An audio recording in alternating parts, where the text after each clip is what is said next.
Hi everyone, this is Roger Veer. It's Saturday, August 19th, and I want to show you guys a presentation that I made for the Pantera Bitcoin group back in March of earlier this year. But in light of everything that's going on with Bitcoin Cash and Bitcoin Legacy today, I think that this is very relevant. So keep in mind that these slides, again, are back from March, so it was about 6 months ago, but I think they're still very relevant here. So we'll start off with what is Bitcoin, right? Of course, we all think we know what Bitcoin is, but I want to talk about why I think Bitcoin is important. So right from the Satoshi Nakamoto white paper, the title is that it's a peer-to-peer electronic cash system. I think that's important to keep in mind that that's the original title of the white paper. But what makes up a peer-to-peer electronic cash system, right? We need to have good money. Cash means good money. And here are the characteristics that make something good money. And we can start that it's easy to store, hard to counterfeit, scarce, divisible, homogeneous. That's a little bit lacking in Bitcoin, but there's room for improvement there. Anyhow, durable, and then easy to transport. And that's the one that I think we need to focus on a bit more. And Core and their roadmap are intentionally damaging Bitcoin's ease of transport by making the blocks full and the fees high and the confirmation times long and the double spins easy. That's damaging one of these incredibly important characteristics of Bitcoin that make Bitcoin useful as money. And if you damage any of these characteristics here, Bitcoin is then less useful as money than it otherwise would have been. So it's very, very important not to damage any of these. And unfortunately, Core's roadmap is intentionally damaging the ease of transport for Bitcoin. And if you've been around Bitcoin for a while, you'll know exactly what this chart is. And again, this is back from March. Now, we've been bumping up against the limit for a while here. But you can see for all of Bitcoin's history, the blocks were never, ever full. There was tons of room for additional transactions until the beginning of this year. Around March, the blocks became completely full. And that, when the blocks became full, that caused the average confirmation time to skyrocket. Around the time that I took this screenshot in March earlier this year, the average confirmation time was about 2 hours for a Bitcoin transaction that previously would always be confirmed in about 10 minutes because there was always plenty of room in the blocks for every transaction to be included. And around the same time that the blocks became full, everyone had to bid against each other for room in that block, and the fees that people had to pay to use Bitcoin skyrocketed from being something very reasonable, around a penny a transaction, to where people were paying $250,000 per day in transaction fees just to use the Bitcoin network. And the fees are somewhere in that same ballpark today. And right around that exact same time that the blocks became full and the fees skyrocketed, Bitcoin's share of the total market cap plummeted. And we can see that right here. And back when I took this screenshot, it was still above 60%. Today, Bitcoin is below 50%. And that brings us back to the economic code of Bitcoin that I love to say is so incredibly important. And a really basic concept in economics is something called substitute goods. And it's important to understand the definition of what a substitute good is. And substitute goods are two goods that could be used for the same purpose. If the price of one good increases, then demand for the substitute is likely to rise. So in the cryptocurrency ecosystem, there's a bunch of substitute goods, right? We have Bitcoin, Litecoin, Ethereum, Monero, Dash, Dogecoin, take your pick. There's 1,001 altcoins out there with similar characteristics.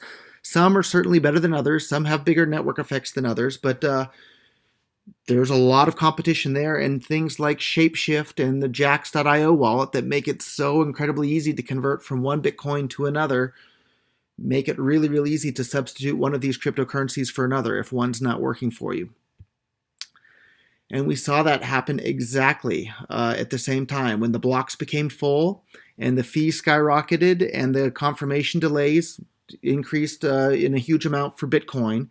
We saw Bitcoin's share of the market cap plummet at the exact same time the altcoins rose like crazy. And that's because people are using altcoins as a substitute good for Bitcoin, because if Bitcoin's no longer the easiest, fastest, and the cheapest and safest way for them to use their money, they're going to start using one of these substitute goods. And that's why we've seen the altcoins just skyrocket as far as their total market cap goes.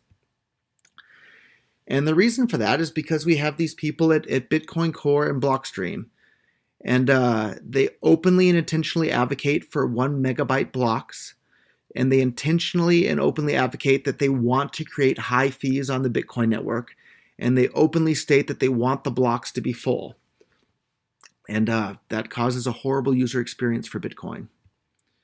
And full blocks lead to high fees, long waits, and a horrible user experience. Anybody that's tried to use Bitcoin recently knows that the fees are crazy, the waits for confirmation are crazy, and just the overall user experience is horrible. Before I decided to make this video this morning, I sent a Bitcoin transaction, and I think it was like $75 in fees. I can pull it up here while we do that, but it's just what an incredibly frustrating thing for someone that's been involved in Bitcoin. You realize that for the entire history of Bitcoin, up until the time the blocks became full, you could send and receive any amount of money with anyone anywhere in the world, and it was basically free. You can't say that anymore. Now it's incredibly expensive. So it was $59 to send some Bitcoins there earlier this morning.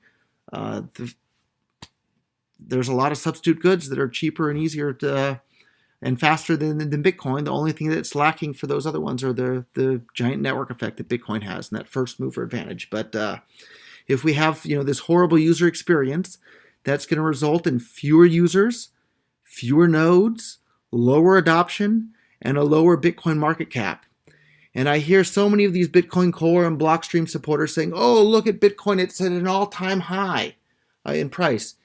Yeah, that's true, but we have to stop and think for a minute. If Bitcoin had continued to have a good user experience, what would the price be today? Maybe instead of it being $4,000 per Bitcoin today, we would already be at $40,000 per Bitcoin today.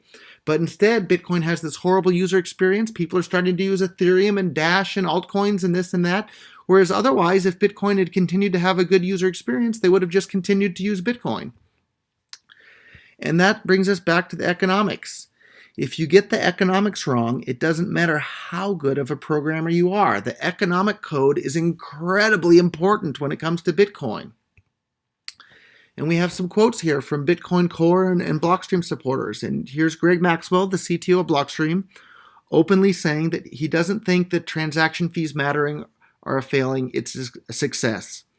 And we can see right here, when the transaction fees skyrocketed, Bitcoin's total share of the market cap of crypto coins plummeted. And I've provided the links to all of these quotes right in the bottom of these slides. All of these slides, this whole presentation is available over at rogerver.com. If you click on the slideshow link at the bottom, you can download all of these. And the name of this one is Pantera, March 2017.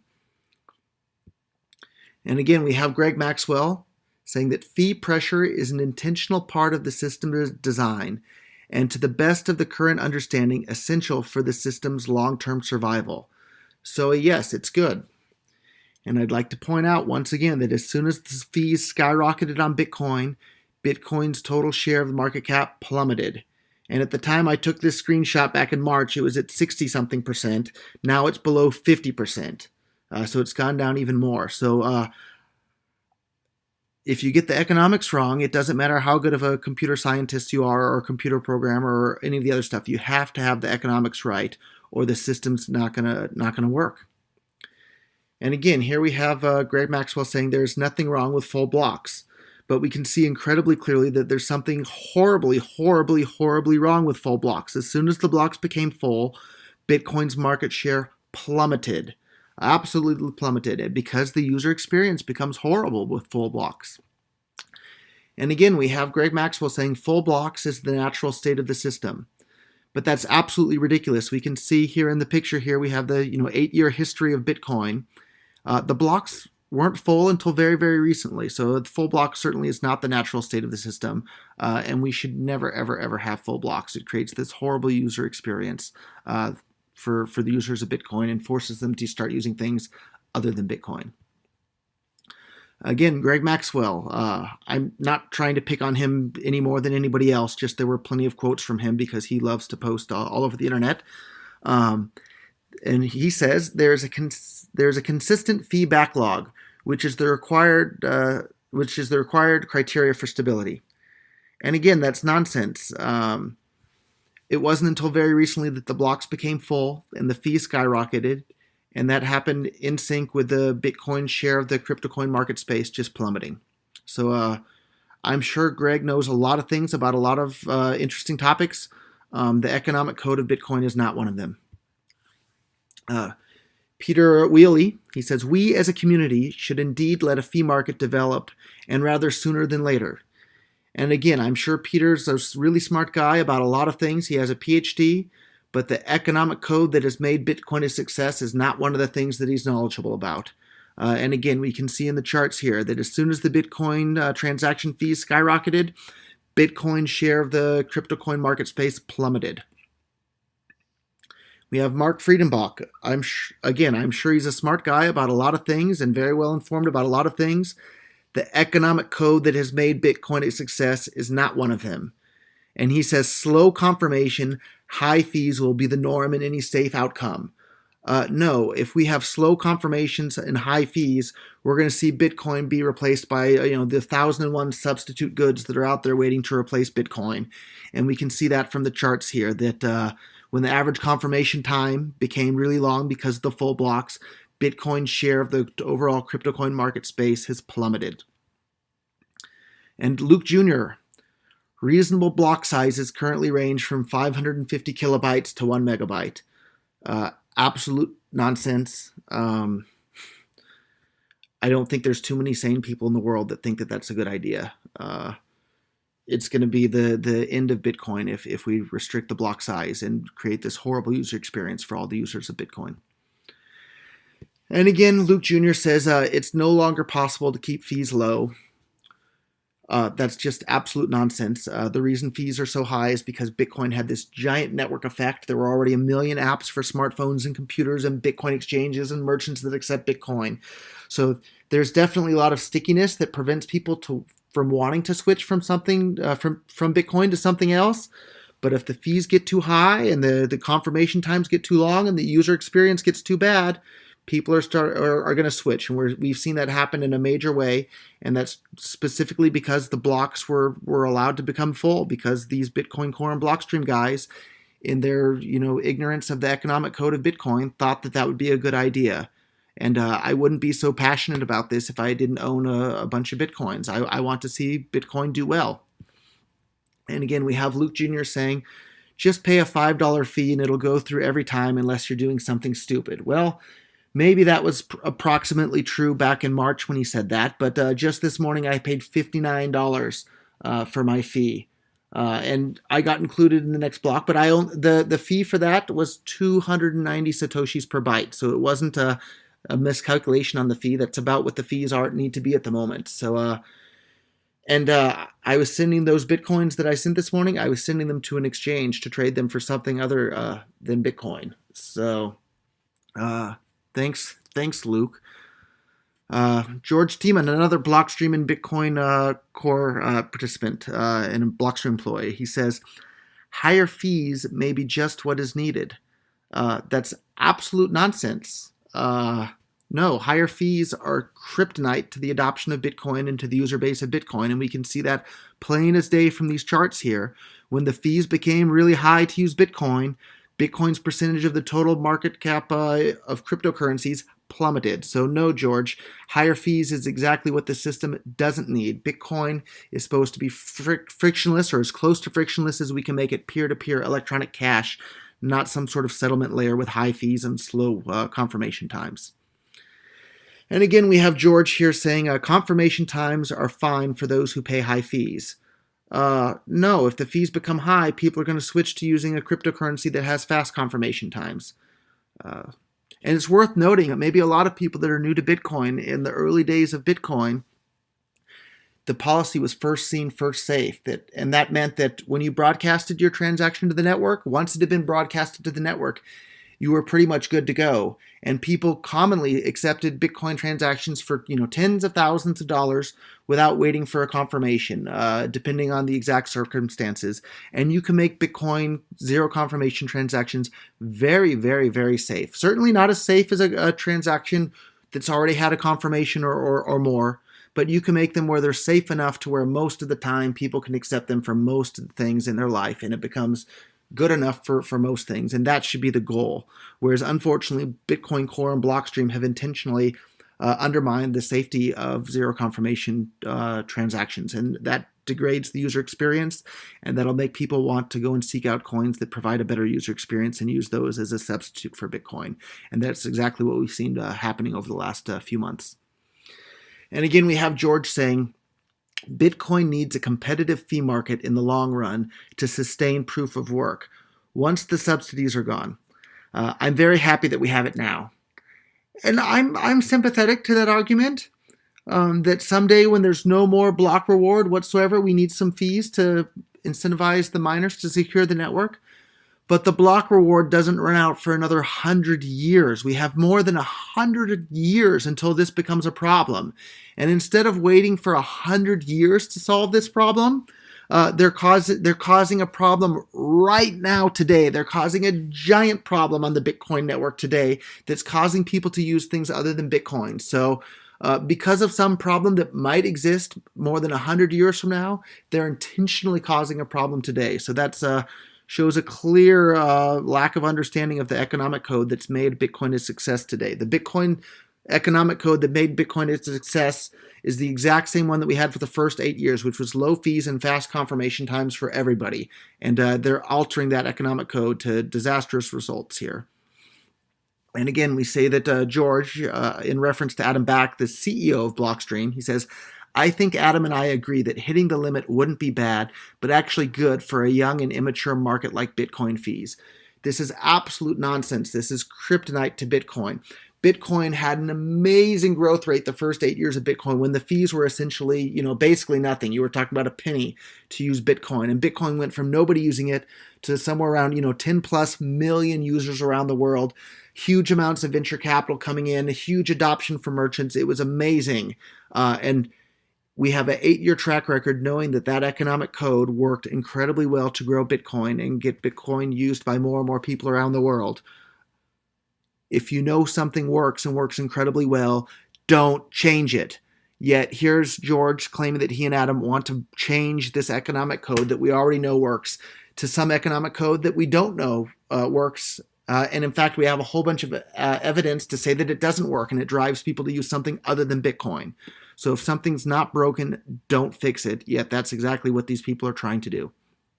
And here's a quote from Vladimir van der Laan, who is a contributor to Bitcoin Core.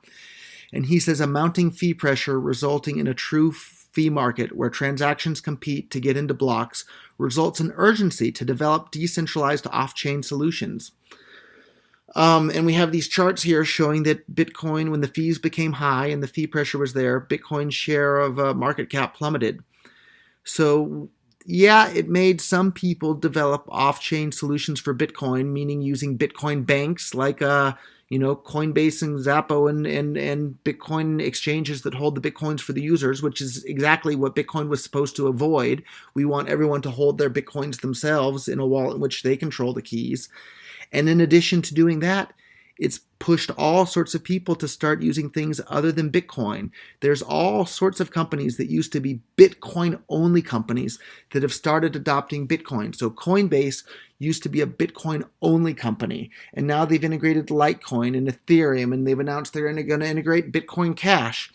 We just saw earlier this week, blockchain.info, the number one Bitcoin wallet in the entire world that's responsible for more Bitcoin transactions than than all other wallets combined, just integrated Ethereum. I'm the very first investor in the entire world in blockchain.info. I'm still the largest shareholder in the entire world in blockchain.info, almost more than all the other shareholders combined. Blockchain had no desire to integrate any other altcoins other than Bitcoin. And the only reason that they integrated something other than Bitcoin at this point is because they were forced to, because of the horrible user experience for Bitcoin users on the Bitcoin network, because of the full blocks and the high fees. If that wasn't the case, we would have been happy just going along with Bitcoin forever. So we've seen Coinbase integrate altcoins, Blockchain.info integrate altcoins. All sorts of what used to be Bitcoin exchanges have now become cryptocurrency exchanges and are busy integrating altcoins.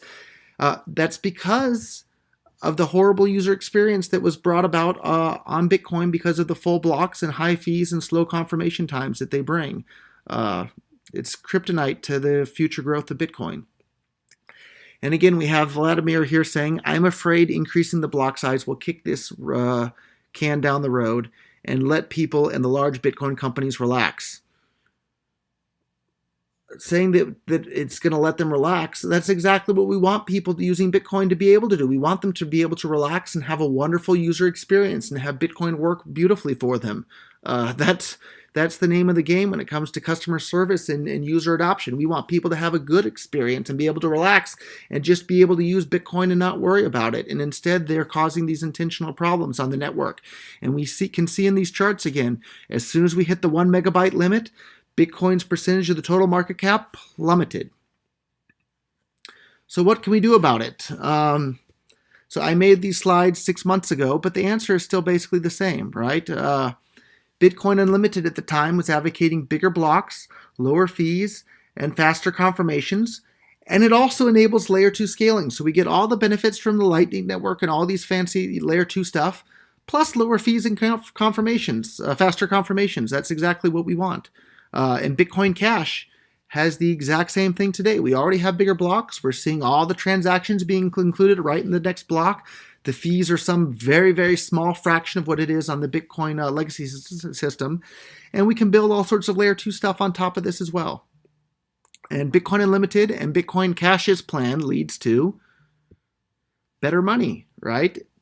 It has all of these things, including the easy to transport part. Bitcoin Legacy is not easy to transport. It's incredibly expensive and super slow to do that. And that's not what good money is. And again, if we have better money leads to more users, more nodes, more adoption, and more censorship resistance. With a higher, and all those things will lead to a higher market cap and a higher price. And we're seeing that happen right before our eyes with Bitcoin Cash today. So many people are selling their slow and not easy to use and expensive to move Bitcoins and buying Bitcoin Cash. And the miners are going to switch, and whichever cryptocurrency has these characteristics as money is going to be the ones that people use. And Bitcoin had this giant, just, light year head start on all these other cryptocurrencies in terms of network effect and user adoption. And that's been absolutely squandered and destroyed and smashed by this idiotic full block high fee policy of Blockstream and Core.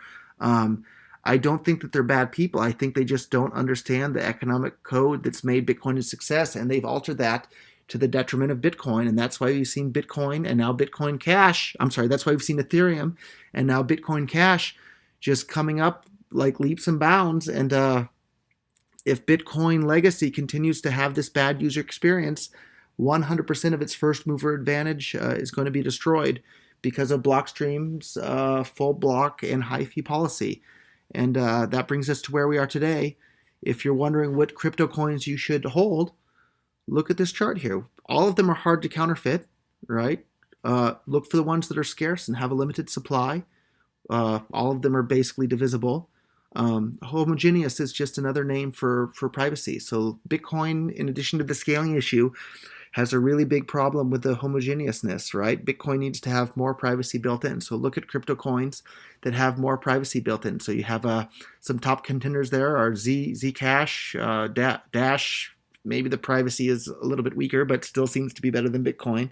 Monero, of course, Zcoin, and I'm sure there's a number of others out there. So keep an eye on those. And that's another big problem with the full block and high fee policy implemented by Blockstream and Core. It makes it too expensive for people to use privacy tools like Bitcoin mixers. and that damages the homogeneousness of Bitcoin. If it's too expensive to use a mixer, then people aren't going to use it anymore, and that damages Bitcoin's characteristics as money. If you have big blocks where people can shuffle all their coins around, that improves the privacy of Bitcoin, and that makes Bitcoin better money again. So they've damaged this aspect of Bitcoin as well with their full block and high fee policy. Of course, Bitcoins and all these other crypto coins are durable, but easy to transport. Bitcoin has had that incredibly damaged with this full block and high fee policy. So anyhow, if you're shopping for other crypto coins, here's the characteristics to look for. I would like Bitcoin to have all of those in spades again. Bitcoin Cash looks like it has a pretty good chance of doing that again, but it has nowhere near the market effect of Bitcoin. There's no easy-to-use smartphone apps. There's pretty good adoption from exchanges. There's minimal adoption from merchant service providers at this point. So it's a bit of the chicken and egg problem. But every single Bitcoin holder is also a Bitcoin Cash holder. So a lot of these people are going to be interested, especially when we're seeing the price go crazy for it. We should check the price again, since I didn't check from the time I started this little screencast, but it's just been going crazy. It was about $300 48 hours ago, and now it's up around $1,000 at the moment. And yeah, what an exciting thing. So anyhow, I don't need this to go too long. We're almost up to a half an hour, but better money leads to all of these things that we want. And it's worth pointing out, too, that the goal is not decentralization. The goal is censorship resistance. And we don't need an infinite amount of decentralization, but we want as much censorship resistance as we possibly can have. And we just use the decentralization as the tool to achieve that censorship resistance. So the decentralization in and of itself is not the goal. It's simply the tool we use to achieve that censorship resistance. And we just need enough decentralization to achieve that censorship resistance. So that's me. For anybody who's watching this video who doesn't know who I am, I'm the very first person in the entire world to start investing in Bitcoin startups. I've been involved in Bitcoin since February of 2011. I was the first investor in blockchain.info. I was in the earliest round for BitPay and Ripple and Purse.io and Kraken and Shapeshift and a whole bunch of other companies that are no longer around as well. And I started investing in the Bitcoin system years before traditional venture capital started getting involved. I got involved because I want to see Bitcoin. And if it's not Bitcoin, I'll be a bit sad, but I'm just fine if it's another cryptocurrency. But I want to see Bitcoin or cryptocurrencies replace every other government-issued currency in the world. I want to see it replace the dollar, the euro, and the yen, and put every single human being on the planet on the same foothold, on the same footing for being able to send and receive money with anyone else anywhere in the world without requiring permission from any politician or government or anybody for that matter. Because that's what it's all about. We're all human beings. We all have the same natural rights. We should all be able to transact and send and receive money with each other without having to get the permission of strangers living in far-off lands. That's why I got involved with Bitcoin. That's my goal. Today, I'm the CEO of Bitcoin.com. If you want to learn more about Bitcoin, go to Bitcoin.com. Unlike BitcoinTalk.org or Bitcoin.org or our Bitcoin will allow you to go and say anything you want on our forums. We're not going to delete your post or censor your position just because of you might disagree with somebody on how Bitcoin should scale. But anyhow, that's it. Thank you guys for listening. I'll probably do an AMA at some point in the very near future on RBTC because they support free speech there. So look for my AMA coming soon too. Thank you guys all for supporting this fundamentally world-changing technology. Learn more at Bitcoin.com. Thank you all.